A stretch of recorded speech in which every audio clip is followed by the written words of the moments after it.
Hello everyone. This is Ashraf Hassanpour from Shiraz University of Medical Sciences, Anatomical Department. In this set of lectures, we are going to discuss the spinal cord. In today's lecture, we are going to be looking at some of the external features of the spinal cord. As you may already know, the spinal cord is the vital link between the brain and the rest of the body. So it's important to know the location of the structure and its relation to surrounding structures. In order to describe these features, we are going to explore this image that you see now on your screen. In this image, we see the spinal cord inside the vertebral column from a posterior view, and we have removed the posterior part of each vertebrae by making a cut at the lateral part of the vertebral arch, and also we have removed all of intervertebral discs. So we have exposed this longitudinal canal, which is formed by the unity of each of the vertebral foramina. In this way, we can see the whole length of vertebral column from the foramen magnum at the top here down to inferior most part, the sacrum and the coccyx. As you can see, the spinal cord is the continuation of the medulla oblongata and extends from the foramen magnum here at the top of the image to approximately the level of the disc between the vertebrae L1 and L2. So the spinal cord does not fill in all the length of the vertebral column. In terms of length, the spinal cord is going to be 45 centimeters in men on average and 43 in women. Also, the spinal cord has a varying width ranging from 13 millimeters thick in the cervical and lumbar regions and about 6.5 millimeters thick on the thoracic area. Well, as I mentioned, the lower end of the spinal cord is found approximately at the level of the intervertebral disc between the first and second lumbar vertebrae, at which point it begins to taper off. This cone-shaped distal end of the spinal cord is known as the medullary cone or conus medullaris. This is caused by the fact that during embryological development, the vertebral column outgrows the spinal cord. I mean, when you are an infant, your spinal cord is about the same length as your vertebral column. But as you grow, the cord grows much more slowly than the vertebrae, resulting in the end of spinal cord moving further up in relation to surrounding vertebrae. Therefore, the caudal nerves of the spinal cord need to travel a longer distance to reach the respective vertebral foramina and form a structure known as the cauda equina. The term cauda equina comes from the Latin, meaning horse tail. The pure matter that surrounds the spinal cord continues downwards all the way to the coccyx as a thin filament known as the phylum terminal. This provides for a tight connection between the medullary cone and the back of the coccyx, and thereby stabilizing the entire spinal cord. We will discuss more about this later, but for now, I'd just like to remind you that the spinal cord is segmented. There are 5 segments associated with the spinal cord.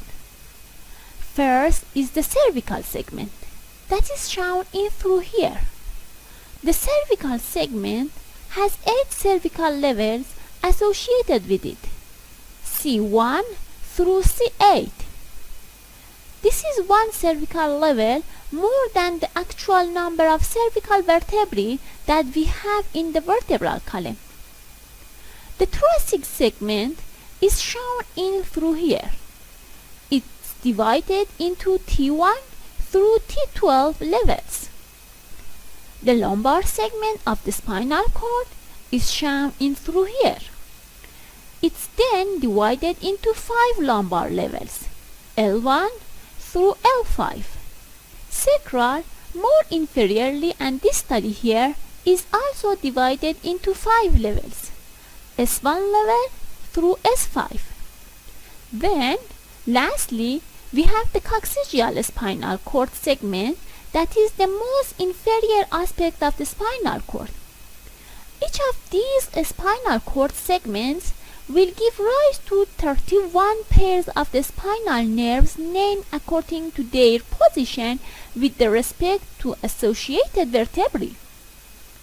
The most superior spinal nerves that you can see here are the cervical nerves. There are 8 pairs of cervical spinal nerves, C1 to C8. The first pair of these nerves, seen here, emerges between the occipital bone of the skull and first cervical vertebra. So, it follows that the cervical nerves C2 to C7 also emerge from the vertebral canal above the respective vertebrae. However, the 8th cervical spinal nerve, C8, emerges between the 7th cervical vertebra and the first thoracic vertebra. As a consequence, all the remaining spinal nerves, beginning with the first thoracic spinal nerve, T1, emerge from the vertebral canal below the respective vertebrae. This is an important point to remember in order to understand the exact position of each spinal nerve. Another important point to remember is that 2 areas of the spinal cord are wider than other cord areas. The cervical enlargement is the wider area in the cervical part, and the lumbosacral enlargement is the wider area in the lumbar and sacral parts. These regions of the spinal cord are enlarged due to the presence of greater number of neurons within the spinal nerves extending from these spinal cord parts to innervate the upper and lower limbs respectively. Now that we've covered some structures of the spinal cord as well as the spinal nerves, let's move on to discuss about the spinal cord meninges. The spinal cord is surrounded by meninges in the same way that the brain is surrounded by meninges. The spinal dura mater is the outermost of 3 meninges that surround the spinal cord. The name dura mater means strong or tough mother, due to the fact that it's the strongest of the 3 membranes covering the spinal cord. It's separated from the brainstem-like lining of the vertebral canal by a space that contains adipose tissue and the internal vertebral venous plexus known as the epidural space. There also exists a potential space between the inner surface of dura mater and arachnoid mater, which can widen into a real space under pathological conditions, such as in the case of a subdural bleed when the space fills with blood. This is known as the subdural space. Another point I'd like to mention is that if you look at here, you can see that as the spinal nerves and the roots pass laterally, they are surrounded by tubular sleeves of dura mater which merge and become part of outer covering of the epinerium of the nerves. Okay, the spinal arachnoid mater is the second layer of the meninges surrounding the spinal cord, and it's continuous with the cerebral arachnoid mater above.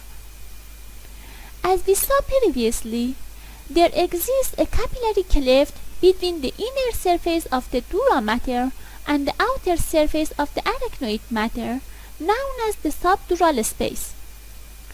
Between arachnoid mater and the pia mater is the cerebrospinal fluid filled space known as the subarachnoid space. In the same way as the previously discussed dura mater, the arachnoid mater accompanies the spinal roots through the intervertebral foramina. Superiorly, the dura mater is continuous with the inner meningeal layer of the cranial dura mater at the foramen magnum of the skull. Caudally, even though the spinal cord ends at about the level of L1 or L2, the arachnoid mater and the subarachnoid space continue down to the level of S2. Also, the dura mater forms a dural sac that envelopes the cauda equina and extends downward together with the filum terminal to peristem of the coccyx. This allows for physicians to access the cerebrospinal fluid below the level of L1 or L2 by inserting a needle between the vertebral lamina in a procedure known as lumbar puncture or a spinal tap. By this means, the pressure of cerebrospinal fluid can be measured, the fluid can be analyzed, and a spinal anesthetic can be introduced. A lumbar puncture typically is made at the level of either the L3 and L4 vertebrae or the L4 and L5 vertebrae. To locate this level, the physician palpates the highest point of the iliac crest, which are at the same horizontal level as the spinous process of the L4 vertebra. The physician can then insert the lumbar puncture needle either directly above or directly below the spinous process of L4 when the vertebral column is fixed. And finally, the innermost layer of the membranes of the spinal cord is the pia mater. The pia mater is very thin and transparent, which is the reason that the only visible part of this structure is its vascular plexus. The word pia comes from the Latin, meaning delicate mother. It firmly adheres to the surface of the spinal cord and is vascularized, containing numerous small blood vessels that penetrate into the spinal cord. Here you can see the vascular plexus of the pia mater. Okay, now that we've described the meninges of the spinal cord, let's have a look at organization of the spinal cord. Here we have a cross section of the spinal cord. The first thing you'll notice in any image of a cross-sectional area of the spinal cord are the distinct gray and white matter areas. The gray matter is in the center and the white matter surrounds it. The gray matter has a distinct shape that you'll recognize anywhere because it looks like a little butterfly or like the letter H. It's easy to remember what comprises the spinal cord because it's just an extension of the brain. So naturally, it's made up of neurons, which are simply nerve cells.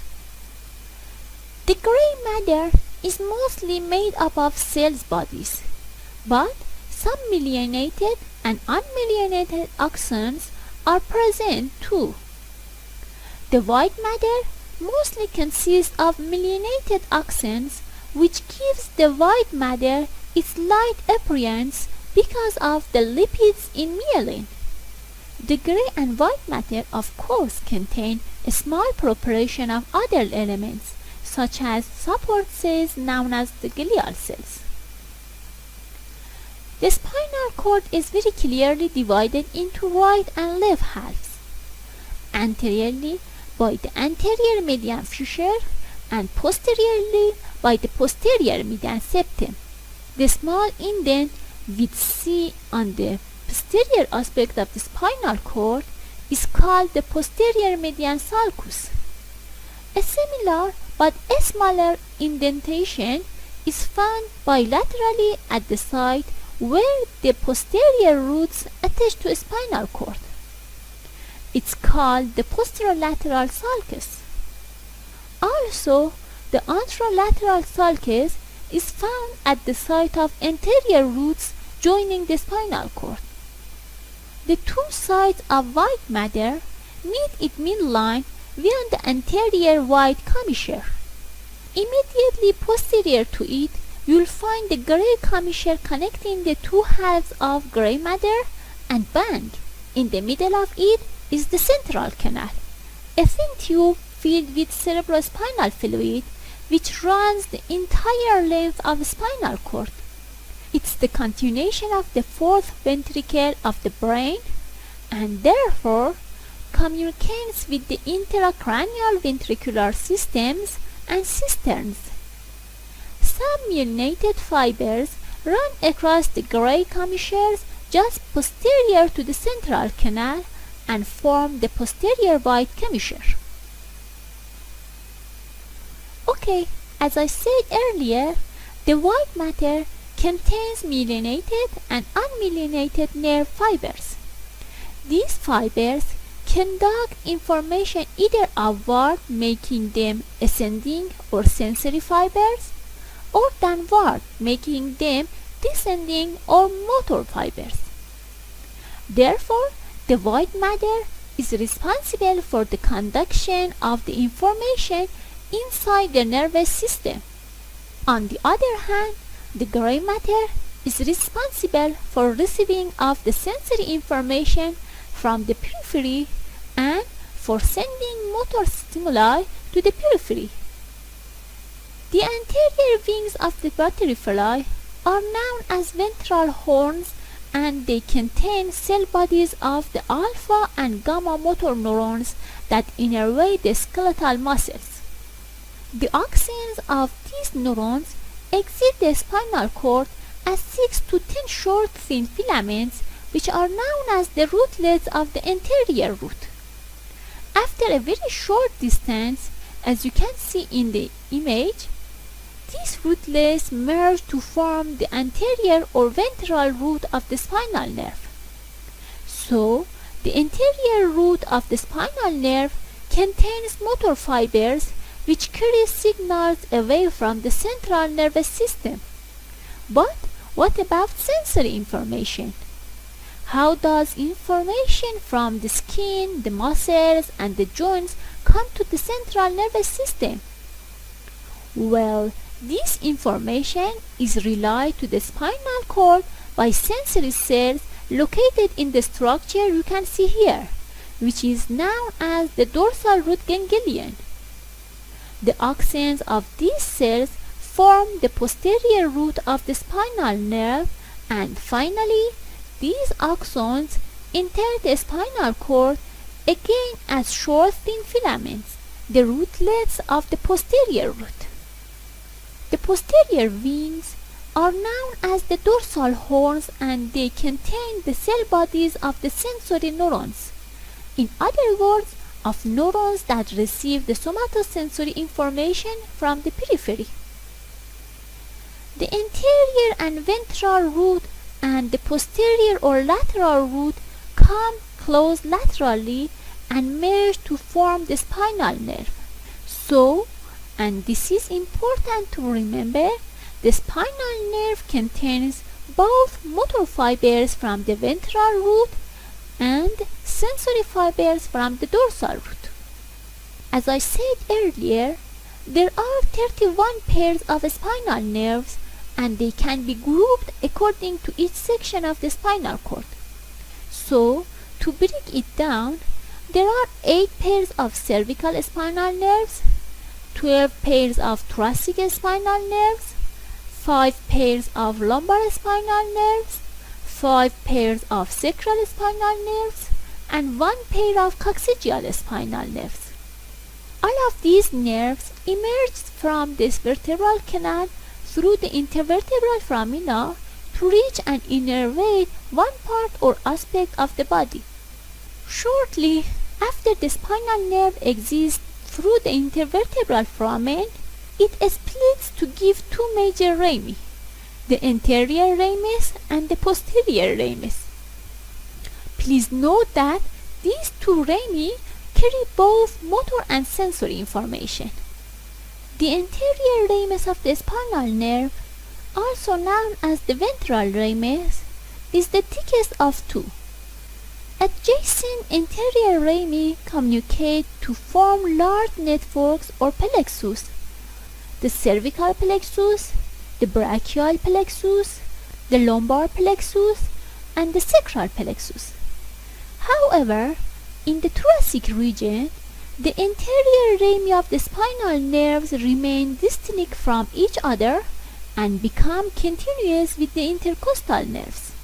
The nerves of the plexuses and the intercostal nerves generally provide motor and sensory innervation to upper and lower limbs and to the ventral abdominal wall and thoracic wall.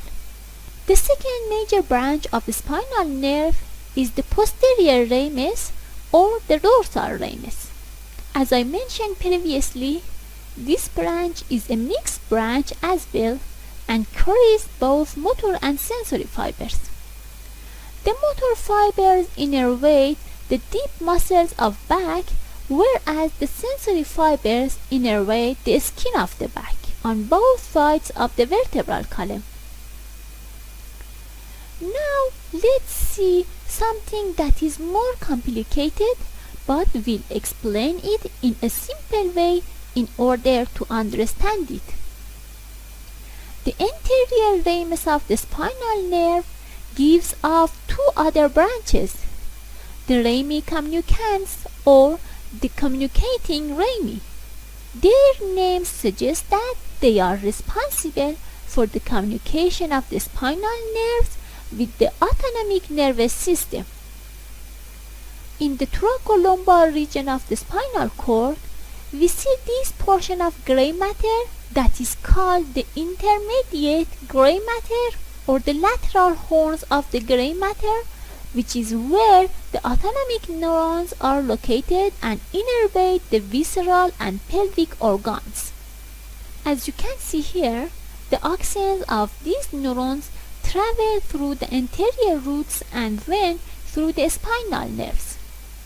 Immediately after the divisions of the spinal nerve into an anterior and posterior ramus, the autonomic axons leave the spinal nerve in order to reach the sympathetic trunk and especially the sympathetic ganglion. This thin branch that leaves the spinal nerve to reach the autonomic ganglion is called white ramus communicans because it's composed mainly of myelinated fibers and it has a white color. Some of axons that arrive at this ganglion make synapse here and then return to spinal nerve in order to innervate organs in the periphery.